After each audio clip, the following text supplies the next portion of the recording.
হ্যাঁ আর দুটো লেটুস বাচ্চা নিয়ে এসেছি তোমার। কোথায়?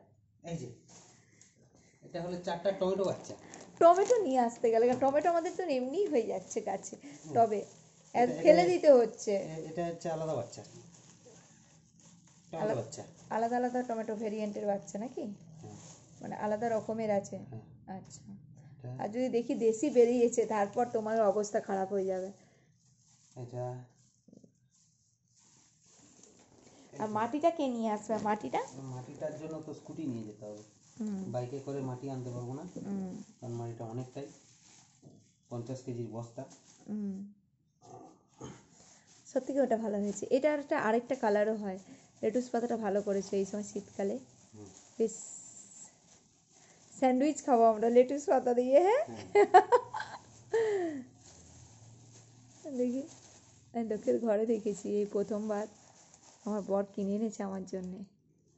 হবে তো গো? হ্যাঁ হবে, আরে লেটুস ভরে যাবে, সানলাইটে রাখবে, কোনো সমস্যা নেই।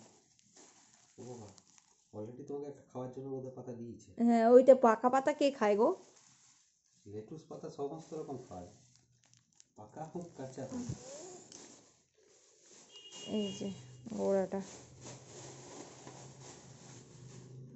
আমাদের ওয়েদারে হবে লেটুস গাছ? হ্যাঁ আচ্ছা ঠিক আছে, তুলছে তুল তোলা হয়ে গেছে ধরো।